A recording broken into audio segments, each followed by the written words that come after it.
झारखंड के बाद उत्तर प्रदेश में भी विधानसभा में नमाज के लिए अलग से कक्ष की डिमांड उठने को लेकर मध्य प्रदेश में भी सियासत हो रही है। बीजेपी विधायक रामेश्वर शर्मा ने इसका विरोध करते हुए कहा, ये जिन्ना को संस्कृति को विकसित करने वाले लोग हैं।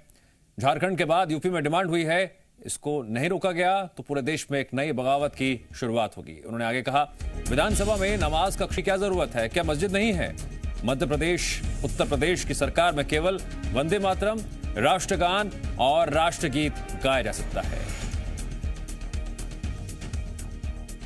ये झारखंड ने अपराध किया है। झारखंड सरकार को माफी मांगनी चाहिए, इस आदेश को निरस्त करना चाहिए। जो कमरा उनको नमाज अदा करने के लिए दिया है उसको बंद करना चाहिए, और नहीं है तो सुप्रीम कोर्ट को इस पर सो मोटो विचार करना चाहिए कि इस तरह विधायिका का अपमान करने वाली संस्थाएं ना हो।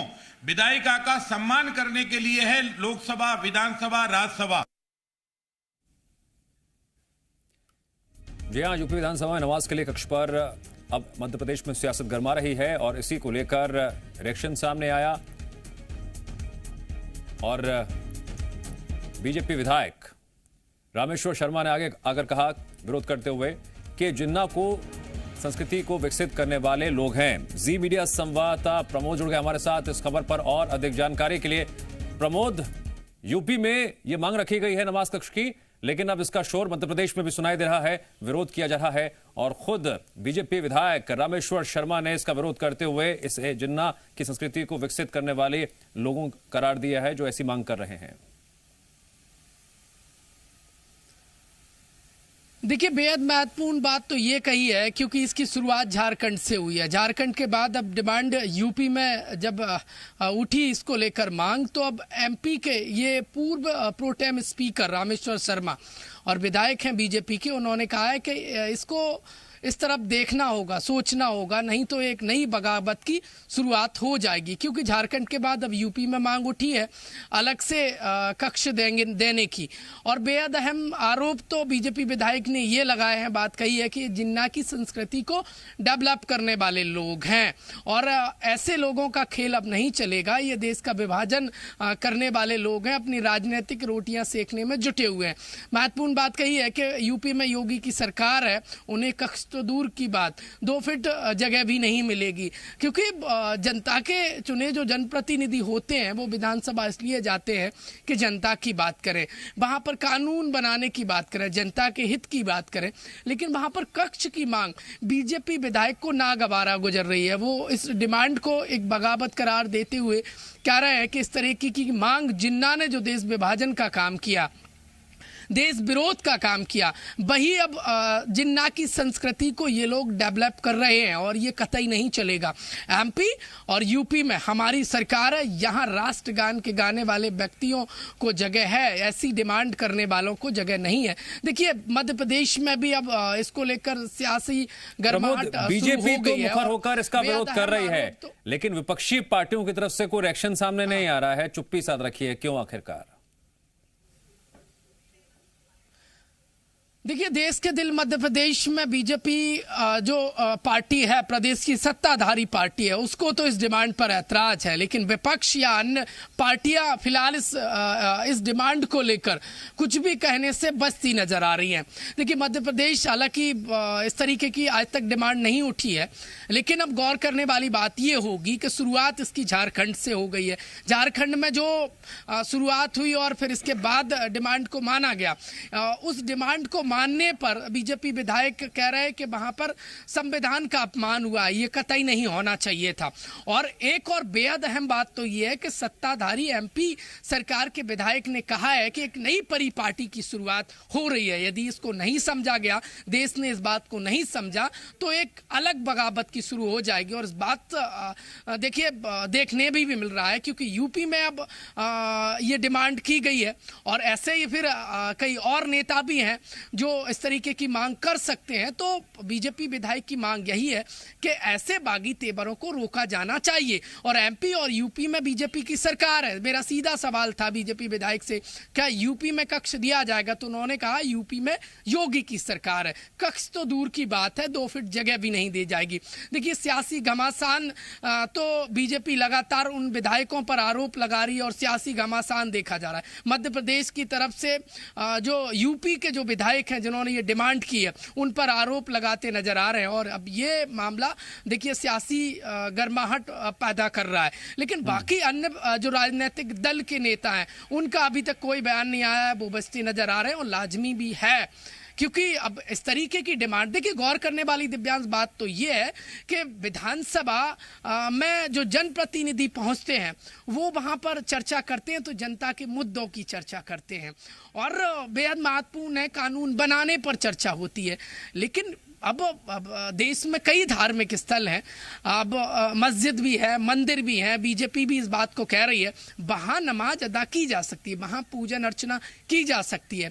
विधानसभा जनता की मुद्दों की चर्चा के लिए बना हुआ है, वहाँ पर कानून बनाने पर चर्चा होना चाहिए। 1 घंटे 2 घंटे कई घंटे हो सकती है, वहाँ कक्ष की मांग कतई ठीक नहीं है। बीजेपी को तो देखिए पूरा ऐतराज है और लगातार वो विरोध कर रहे हैं और वो इस बात को भी कह रहे हैं कि इन जो मांग है, जो डिमांड है, इनको रोका जाना चाहिए, नहीं आगे ये एक बगावत का बड़ा मुद्दा बन जाएगा। अब देखिए चिंताजनक भी है, यूपी में हिंदुत्व के एजेंडे पे जो योगी सरकार है वहाँ ऐसी मांग उठी है तो लाजमी है। अब एमपी में भी बीजेपी की सरकार है और सरकार के ही विधायक इस तरीके से बयान दे रहे हैं। देखने वाली बात तो ये होगी कि झारखंड से जो डिमांड की शुरुआत हुई है वो यूपी पहुंच गई है, यूपी होते हुए बाया क्या अन्य राज्यों में जाएगी या वहीं थम जाएगी। लेकिन गौर करने वाली बात यह है कि सियासत जरूर इस पूरे मुद्दे पर होने लगी है। दिव्यांश ठीक है, इस वक्त हमारे साथ कांग्रेस प्रवक्ता भूपेंद्र गुप्ता जुड़ गए हैं। भूपेंद्र जी स्वागत है आपका जीएमपीसीजी पर। भूपेंद्र जी आपको आवाज आ रही है मेरी?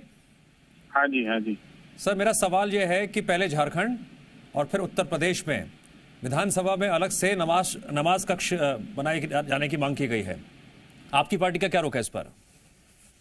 हमारी पार्टी कोई रुख नहीं है, निजी राय किसी आदमी की हो सकती है, इस पर सरकार विचार करे। सरकार की आपको अपनी राय व्यक्त करना चाहिए, इसमें कांग्रेस पार्टी क्या विचार व्यक्त करेगी? नहीं, फिर भी आप इस तरह की मांग का समर्थन करते हैं या खिलाफ हैं इसके? मैं ये पूछ रहा हूँ आपसे। नहीं, इसमें कोई जरूरी है कि मैं आपको ये बताऊं कि हम समर्थन में खिलाफ हैं? कोई हमारी पार्टी का स्टैंड थोड़ी है, ये जिस पार्टी का स्टैंड है वो बताए और जो सरकार बताए कि सरकार का क्या स्टैंड है इससे। सर ये तो बच निकलने वाली बात हो गई।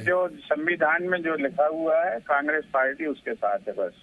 नहीं तो बच निकलने वाली बात हो गई है तो तो आप किसको बच के निकलने का? मैंने सवाल आपसे पूछा तो आप ये कह रहे हैं कि मैं क्यों बताऊं? श्रीमान जी, अगर कोई आदमी कोई भी बात करेगा उस पर क्या किसी पार्टी को अधिकृत जवाब दिया जाता सड़क चलते आदमी के लिए क्या? सर लेकिन हर मुद्दे पर इस तरह की बातें फैला रही है तो आप कोई भी मुद्दा जब देश में गूंज रहा होता है, किसी मुद्दे पे चर्चा हो रही होती है तो हर पार्टी का स्टैंड होता है, नहीं होता है? ये इस देश का मुद्दा नहीं है, इस देश का मुद्दा है महंगाई, इस देश का मुद्दा है नहीं। मेरा आप सवाल यह है कि बीजेपी विधायक रामेश्वर शर्मा ये कहते हैं कि जो इस तरह की मांग कर रहे हैं वो जिन्ना की संस्कृति को बढ़ावा देने वाले लोग हैं, विकसित करने वाले लोग हैं। उन्हें ये बताना, उन्हें स्वयं बताना चाहिए कि जिन्ना की मजार पे जो लोग फूल चढ़ाने जाते हैं वो लोग कौन है, ये भी बताएं वो। और जिन्ना को जो जिन्ना की मजार पे जाके फूल चढ़ाते सकते बस ये कहते हैं जो लोग कि ये तो तीरथ जैसा आनंद आ गया, तो वो तो उन्हीं की पार्टी के लोग हैं। दूसरा भूपेंद्र जी, जो पार्टियां बीजेपी पर ध्रुवीकरण का आरोप लगाती हैं, क्या वो पार्टियां इस तरह की डिमांड करके ध्रुवीकरण नहीं कर रही हैं क्या? मुझे क्या पता है कौन सी पार्टी मांग कर रही है कौन सी नहीं कर रही है। हमारी झारखंड में आपने देखा नहीं क्या हुआ? झारखंड विधानसभा में क्या हुआ देखा नहीं? हमारी कोई पार्टी इस तरह की कोई मांग नहीं करती और ये बीजेपी को सूट करती है चीजें, इसलिए बीजेपी जो है मिली जुली कुश्ती लड़ती रहती है। ठीक है, हमारे साथ बीजेपी का पक्ष रखने के लिए रजनीश जुड़ गए। रजनीश अग्रवाल जी, आपका भी स्वागत है इस चर्चा में।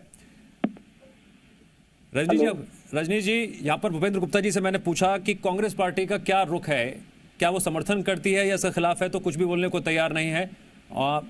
आपका क्या रिएक्शन इस पर, जिस तरह से झारखंड के बाद यूपी में विधानसभा में नमाज के लिए अलग से कक्ष की मांग की गई है? बीजेपी विधायक रामेश्वर शर्मा ने तो खंडन भी किया, विरोध भी किया और सवाल भी खड़े किए गंभीर। देखिए, भूपेंद्र गुप्ता जी कांग्रेस की ओर से कुछ बोले या ना बोले, पर झारखंड में इनकी हिस्सेदारी है और हिस्सेदारी कांग्रेस की होते हुए विधानसभा में धर्म विशेष को, मजहब विशेष को, उसकी वहाँ अपनी पूजा पद्धति के हिसाब से नमाज अदा करने का स्थान आरक्षित किया जा रहा है। इसे तुष्टीकरण कहते हैं और तुष्टीकरण की राजनीति, वोट बैंक की राजनीति को ये देश लगातार नकारता आ रहा है। सवाल ये है कि हम जब संविधान पंथ निरपेक्षता की बात करता है तो हम मजहब विशेष के लिए तो पूजा पद्धति को स्थान आरक्षित कैसे कर सकते हैं? ये तो संविधान की खिलाफत है। या तो सभी जो पंथ मजहब धर्म तमाम प्रकार के हैं और उनकी गिनती नहीं है इस भारत में, अलग अलग पूजा पद्धतियों को मानने वाले लोग हैं, तो उनको सबके स्थान आरक्षित किए जाएंगे क्या? और नहीं किए जा सकते, नहीं कर सकते, भले ही वो एक विधानसभा का सदस्य क्यों ना हो। जब हम ये नहीं कर सकते तो करने की आवश्यकता क्यों है? ये केवल तुष्टीकरण की राजनीति है, वोट बैंक की राजनीति है और इसमें कांग्रेस की हिस्सेदारी है। झारखंड में जो कांग्रेस को वहाँ की सरकार ने किया है उसमें सरकार में कांग्रेस की हिस्सेदारी है। तो ये मैं ये सवाल पूछूंगा भूपेंद्र जी। यहाँ पर रजनीश जी आरोप लगा रहे हैं कि आपकी हिस्सेदारी है, इसलिए आप इस मुद्दे पर कुछ भी बोलने से बच रहे हैं फिलहाल। भूपेंद्र जी का लगता है संपर्क उनसे टूट गया हमारा। बहरहाल उनसे सवाल पूछना बहुत जरूरी भी था कि क्या वो इसका समर्थन करते हैं, विरोध करते हैं। फिलहाल कुछ भी बोलने को तैयार वो दिखाई नहीं दे रहे थे। रजनीश जी कह रहे हैं कि हिस्सेदारी है, इसीलिए बोलने से बच रहे हैं। रजनीश जी, मैं एक बात और जानना चाहूंगा, आपने तुष्टीकरण की थी। कई विरोधी पार्टियां आपकी पार्टी पर ध्रुवीकरण का आरोप लगाती हैं, लेकिन जो पार्टियां इस तरह की मांग रख रही हैं वो क्या कर रही हैं? देखिए, मैंने कहा ये संपर्क इनका जो टूट गया है, इनका जनता से भी संपर्क टूट गया है, ये वोट बैंक की राजनीति करते हैं। और मैंने कहा ये देश नकारता है तुष्टीकरण की राजनीति। सशक्तिकरण सबका हो, सबकी भागीदारी हो, हिस्सेदारी हो, लेकिन विधानसभा में विधानसभा का काम करो ना जी। विधानसभा में सबके प्रति संवेदनशील होने का काम, सेवा भावना के तहत तमाम प्रकार की योजनाओं के क्रियान्वयन का काम, तमाम प्रकार से जनता का ख्याल रखने का काम वो करो ना। रजनीश जी, आप उत्तर प्रदेश की सियासत पर भी पैनी नजर रखते हैं। क्या यह विधानसभा चुनावों की सरगर्मियों का भी नतीजा है कि मुसलमान वोट बैंक पर नजरें गड़ाए पार्टियां अपने अपने तरीके से मुसलमानों को साधने में लगी हुई हैं और इसीलिए इस तरह की डिमांड रखी जा रही है ताकि वोट बटोरे जा सके? बिल्कुल 100% यही है। ये वोट बैंक की राजनीति करते हैं, मुस्लिम वोट बैंक की राजनीति करते हैं और लगातार करते रहे हैं, लेकिन देश ने हर बार नकारा है और इस बार फिर नकारने का काम देश की जनता, उत्तर प्रदेश की जनता भी करेगी। उत्तर प्रदेश की जनता ने जो सबक सिखाया है, ढूंढते हुए कांग्रेस को नहीं पाओगे। तो इसलिए मुझे लगता है ठीक है तो ठीक है, ना सीखे तो और भी ठीक।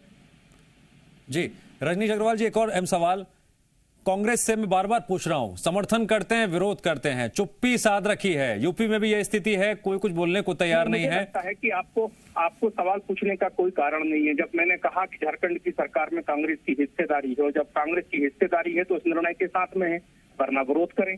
क्योंकि जो निर्णय लिया जाता है वो उसमें भागीदारी तो कांग्रेस की भी होगी, क्योंकि कांग्रेस के समर्थन से सरकार चल रही है। इसलिए आप कंफ्यूज मत होइए, उसमें कांग्रेस की हिस्सेदारी है। कांग्रेस स्वयं मुस्लिम तुष्टीकरण की राजनीति कर रही है। ठीक है, अगर इस तरह की कोई डिमांड मध्य प्रदेश में करता है तो सवाल ही नहीं उठता स्वीकार करने का, कोई भी कारण नहीं बनता। माननीय विधानसभा अध्यक्ष जी से विनम्र अनुरोध है, इस प्रकार की तुष्टीकरण की राजनीति को हवा देने का कोई कारण नहीं। ठीक है, रजनीश अग्रवाल जी, जीएमपीसीजी से बातचीत करने के लिए आपका शुक्रिया।